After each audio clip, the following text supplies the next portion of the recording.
ये उत्तर प्रदेश का दुर्भाग्य कि ये भाषा आजकल हमारे मुख्यमंत्री योगी आदित्यनाथ बोल रहे हैं। चुनावी जनसभाओं में बोल रहे हैं, चर्बी उतार दूँगा, गर्मी निकाल दूँगा, बुलडोज़र चला दूँगा, 10 तारीख के बाद शिमला बना दूँगा। मैं हैरान था कि देश का सबसे बड़ा राज्य है उत्तर प्रदेश।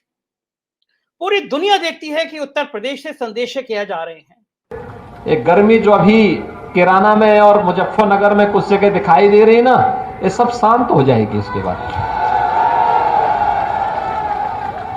क्योंकि गर्मी कैसे शांत होगी, ये तो मैं मई और जून में भी इसको बहुत शिमला बना देता हूं। क्या कारण हो गया है कि योगी आदित्यनाथ जी खुद इतने योग्य हैं, कई बार सांसद रहे हैं, वो ये भाषा बोल रहे हैं कि गर्मी निकाल दूंगा, चर्बी उतार दूंगा, शिमला बना दूंगा, बुलडोजर चला दूंगा। चुनाव होना चाहिए, विकास के मुद्दे पर आपको अपना रिपोर्ट कार्ड रखना चाहिए कि 5 साल में आपने क्या किया, कितने अस्पताल बनवाए, कितने यूनिवर्सिटी बनवाए, कितने लोगों के जीवन स्तर को उठाया। अगर आपने विकास किया तो विकास की बात करिए मंच पे, मेरे ख्याल से वो ज्यादा शोभा देती है। लेकिन अगर मंच पे प्रदेश का मुख्यमंत्री कहे कि चर्बी उतार दूंगा, खाल खींच लूंगा, बुलडोजर चला दूंगा, ये भाषा शालीनता से परे है। तो ऐसे में बड़ा सवाल यह है कि योगी आदित्यनाथ इस भाषा को बोलने के लिए मजबूर क्यों हुए? क्या कारण है कि उनको चर्बी उतार दूंगा जैसे बयान, शिमला बना दूंगा जैसे बयान कहने पड़े? क्या उन्हें डर है कि जो आंतरिक सर्वे है बीजेपी के वो बहुत डराने वाले हैं? क्या उन्हें डर है कि भारतीय जनता पार्टी एक ऐतिहासिक हार की तरफ बढ़ती हुई नजर आ रही है? या क्या और कारण है जिसकी वजह से योगी आदित्यनाथ इस भाषा को बोलने पे मजबूर हुए? हम बात करेंगे आज, जाने माने पैनलिस्ट हैं हमारे देश के, उनसे बात करेंगे। मैं अपने पैनलिस्ट से आपका परिचय कराता हूं। डॉक्टर लक्ष्मण यादव बहुत योग्य प्रोफेसर, दिल्ली विश्वविद्यालय के जाने माने प्रोफेसर हैं। उनके उनकी तार्किक क्षमता, उनके लेख हम लगातार देखते रहते हैं पूरे देश और पूरी दुनिया में। डॉक्टर लक्ष्मण यादव, ऐसा व्यक्ति कब करता है, किन हालातों में करता है कि वो इस स्तर की भाषा पे उतर आता हो? पता तो उनको भी है कि वो एक सबसे बड़े सूबे के मुख्यमंत्री हैं, बड़े नेता हैं, तो लोग उनके भगवा वस्त्र से एक सम्मान रखते हैं। तो भगवा वस्त्र पहना वाला व्यक्ति तो ये माना जाता है कि समाज में शांत होगा, विनम्र होगा, प्यार की भाषा करेगा। हम हमारे समाज में, हिंदू धर्म में माना भी गया है कि संत जो होगा, संत का हृदय निर्मल होगा, सबको माफ करेगा, प्यार करेगा, प्यार की भाषा बोलेगा। लेकिन एक गेरुए वस्त्र पहने हुआ संत आजकल कह रहा है कि गर्मी निकाल दूंगा, शिमला बना दूंगा, बुलडोजर चला दूंगा। क्यों होता है? व्यक्ति किन हालातों में ऐसा करता है? देखिए संजय जी, अब आपने चूंकि धर्म और हिंदू परंपराओं का जिक्र कर दिया है, तो मैं, लेकिन बहुत अफसोस है कि एक फकीर आदमी पर आप इस तरह से कह रहे हैं कि उनकी भाषा खराब है। वो बहुत नेक दिल आदमी हैं, उन्होंने बहुत, और आंसू भी बहते हैं उनके। श्वेता रश्मि जी तो याद कराया उन्होंने कि बहुत दिल के साफ हैं, वो रो भी लेते हैं सार्वजनिक तौर पर और अच्छे से बोल लेते हैं। और गेरुआ वस्त्र पहनना ये ठीक बात है। मैं तो, मुझे एक पद याद आ रहा है, मैं सुना देता हूं। मुझे नहीं पता कि इसका योगी जी से कोई तालमेल है कि नहीं। मेरा चूंकि भक्ति आंदोलन क्षेत्र भी है, मैं हिंदी पढ़ाता हूं, तो हमारे एक बड़े कवि कबीर हुए हैं, उन्होंने एक छोटा सा पद लिख दिया। मन न रंगाए रंगाए जोगी कपड़ा, आसन मार मंदिर में बैठे, ब्रह्म छोड़ी पूजन लागे पथरा, कनवा फड़ाए जटवा बढ़ाए, दाढ़ी बढ़ाए जोगी होई गई बकरा, और मथवा मुड़ाए जोगी कपड़ों रंगैल, और गीता बाँच के होए गई लफड़ा। अब मुझे नहीं पता कि इसका माथा मुड़ाने। लक्ष्मण जी जरा इसका, आप हिंदी पढ़ाते हैं, इसका हिंदी का अर्थ भी समझा दीजिए। हाँ। बिल्कुल, आप देखिए, आपके पूर्वांचल के लोग तो समझ जाएंगे, रविकांत जी समझ गए इसको। भोजपुरी में कबीर साहब जो कि बनारस के रहने वाले थे, तब काशी कॉरिडोर नहीं बना था, और एक अच्छा बनारस काशी हुआ करता था जहाँ रैदास भी हुआ करते थे, कबीर हुआ करते थे, वहां की बोली है। तो कबीर साहब लिख रहे हैं कि अब तो ऐसा कलयुग आ गया है कि यहाँ जो मन ना रंगाए वो कपड़ा रंगा ले, उसे लोग योगी कह रहे हैं। वह ब्रह्म को छोड़ के पत्थर पूजने लगे, वह कान फड़ा के जटवा बढ़ा ले, दाढ़ी बढ़ाए के बकरा जैसा दिखने लगे, और मुंह मुड़ा करके, कपड़ा रंगा करके, गीता पढ़े बिना भी, गीता रामायण पढ़े बिना भी ऐसे बोले जैसे लबरा बोल रहा हो, झूठा कोई बोल रहा है। मैं बिल्कुल आपके चैनल को कहीं से भी कटघरे में नहीं खड़ा करना चाहता। अब इसके अलावा और क्या कटघरे में खड़ा करेंगे आप? कुछ आपने छोड़ा क्या कहने के लिए?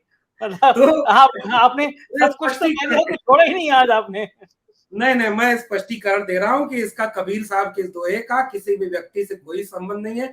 अगर संबंध पाया जाए तो इसे संयोग माना जाए। दूसरी बात, जो आपने एक महत्वपूर्ण प्रश्न पूछा है संजय जी, मैं कोशिश करता हूं कि उस पर कोई बात कही जाए। प्रश्न ये है कि भाषा, मैं तो हिंदी पढ़ाता हूं ना, तो हम लोग भाषा को ये विद्यार्थियों को समझाते हैं कि वो भाषा आपके ज्ञान, विचार व अनुभव को दूसरे व्यक्ति तक ले जाने का माध्यम मात्र नहीं है। ये गलत परिभाषा पढ़ाई जाती है। भाषा आपके वजूद से जुड़ी हुई चीज है। मनुष्य क्या है, क्या सोचता है, क्या वो महसूस करता है, इन सब को भाषा के जरिए तय किया जाता है। फिर आप जैसा बोलते हैं वो चीज है। हमारे यहाँ लिखा भी गया है कि जैसा पीवे पानी वैसी होवे बानी, और जैसा खाए अन्न वैसा होए मन। तो एक पाक साफ चरित्र की चीजों को हमारे यहाँ महत्व दिया गया है। अब एक बात उसी भोजपुरी में फिर से जोड़ रहा हूँ। आपके दर्शक जो उत्तर प्रदेश में बहुत तादाद में है और आपको बहुत प्रेम करते हैं, तो थोड़ा प्रेम मैं अपनी ओर से मिला रहा हूँ। हमारे यहाँ एक कहावत है, हंसुआ के ब्याह में खुरपी के गीत। अब उसका मतलब ये है कि शादी तो हो रही है हंसुआ की और गीत गाया जा रहा है खुरपी का। विकास के नाम पर चुनाव हो रहा है। आपको 5 साल मुख्यमंत्री रहने का मौका मिला था, बहुत आराम से आप चुनाव लड़ते। कि बिल्कुल ठीक रविकांत जी ने कहा कि 14 में जो देश आजाद हुआ, 17 में प्रदेश आजाद हुआ, तो 17 में प्रदेश आजाद होने के बाद आप अपना काम किए होते और उस काम को गिनवाते। इतना ही लोकतंत्र का तकाजा होता है। लेकिन अब क्या, अब हमारे यहाँ ये हो गया। मैं बयान उनका देख रहा था आपकी डिबेट में आने से पहले, 26 जुलाई 2012 को बस्ती में यही मठाधीश बाबा जी कह रहे थे, इस देश के लिए सेकुलरिज्म एक खतरा है, सेकुलरिज्म को हटा देना चाहिए। अगस्त 2015 में कह रहे हैं कि एक मुसलमान अगर कन्वर्जन करता है, हिंदू कन्वर्ट करके मुसलमान बनता है, एक महिला को बनाता है, लव जिहाद कराता है, तो 100 मुस्लिम लड़कियों को धर्मांतरण कराइए। और उसके पहले मैं आजमगढ़ का हूं, मेरे पड़ोस में ये बाबा जी सुशोभित हुआ करते थे और हम लोग बचपन से जब इनको जानते थे तो केवल इसलिए कि वो हमारे ही जिले में आकर के उन्होंने भाषण दिया था कब्र से निकाल करके बलात्कार करने का। उनकी यूएसपी यही थी संजय जी। अब आपने अब बोए पेड़ बबूल का आम कहां से खाए, यही कबीर साहब लिख गए। 2017 में इन्हें मुख्यमंत्री क्या देख करके बनाया गया था, इनके पास क्या, इनके बायोडाटा में क्या था, वही बयान थे।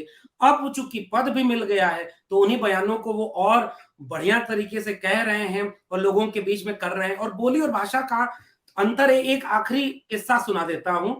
हमारे यहाँ आईने अकबरी में ढेर सारे किस्से अकबर बिरबल के संकलित किए गए। अबुल फजल ने खूब ढेर सारे किस्से रखे और उसमें बहुत सारा मनोविज्ञान भी आपको समझ में आएगा। उनके दरबार के नौरत्न हुआ करते थे अकबर के, और बार बार इस बात से चिढ़ते थे कि बिरबल को इतना क्यों पसंद करते हैं। तो वो कोई ना कोई साजिश ऐसी करते थे कि बिरबल की बेइज्जती हो जाए और हम काबिल हो जाए। तो एक व्यक्ति को उन लोगों ने, दरबारियों ने लाकर खड़ा किया दरबार में, वो कम से कम 18 बोली बोलता था। तो बिरबल से कहा कि अगर इसकी पहचान बता दोगे कि किस इलाके का है और कहाँ का रहने वाला है तो मैं मान लूंगा कि आप काबिल हो। अकबर बिरबल की तरफ देख रहे हैं कि हाँ ये कुछ तो करेगा। बिरबल एकदम कहते हैं मुझे थोड़ा सा समय दीजिए, और उस व्यक्ति को कुरेदते जाते हैं, उसको कुछ न कुछ बोलते जाते हैं। तो वो कई भाषाओं में उसका जवाब देता है। अंत में जब वो बेहद गुस्से में होता है, चिढ़ जाता है, तो वो अपनी बोली में गालियां देना शुरू करता है। तुरंत बिरबल कहते हैं ये यहाँ का रहने वाला है। गुस्से में आदमी नेचुरल भाषा बोलता है, फ्रस्ट्रेट होने के बाद वो अपने मूल चरित्र पर उतर आता है। और मैं फिर से कह रहा हूं, इसका किसी भी प्रदेश के मुख्यमंत्री से कोई रिश्ता नहीं है। आपके मैं बस एक मनोविज्ञान बता रहा हूं कि आपके भीतर जो होता है ना, वो आपके बाहर तभी आता है जब या तो आप बहुत खुश होते हैं या तो आप बहुत परेशान होते हैं, हार चुके होते हैं, तो आप अपने मूल चरित्र पर लौट आते हैं, जिसका उत्तर प्रदेश की जनता के बुनियादी सरोकारों से, उनके बुनियादी मुद्दों से, अब्बाजान, कब्रिस्तान, पाकिस्तान, शमशान, जिन्ना, इन सारे सवालों का उत्तर प्रदेश की जनता से कोई सरोकार नहीं है। ऐसा लग रहा है कि कुर्सी जाने वाली है, डर सता रहा है, इसलिए आखिर में वोट को गोलबंद करने के लिए उसी पश्चिम उत्तर प्रदेश में ये सब बोला जा रहा है, जहां 2013 के बाद नफरत की सियासत पर खड़े होकर के उन्होंने सीट जीती थी। आखिर में वो अपनी तुरुप का इक्का चल रहे हैं बीजेपी के लोग, संघ के लोग, कि हिंदुओं एक हो जाओ। मुझे लगता है कि उत्तर प्रदेश के पिछड़े वर्ग के लोग, दलित वर्ग के लोग, महिलाएं, गरीब, कमजोर, मजलूम लोग, मेहनतकश लोग कभी नहीं भूलेंगे कि इस 5 साल में उनके ऊपर शोषण क्या हुआ है। वो सब गरम बैठे हैं, उनको कोई शिमला की जरूरत नहीं। उत्तर प्रदेश का मौसम, उत्तर प्रदेश की खेती किसानी की जमीन बेहद खूबसूरत है। बदलते हुए मौसम, चुनाव और सियासत, लोकतंत्र के भी बदलते हुए रंग लेकर आएंगे। उत्तर प्रदेश में भी बदलाव होगा। गजब, आज तो आपने लक्ष्मण जी गजब गजब माहौल बना दिया।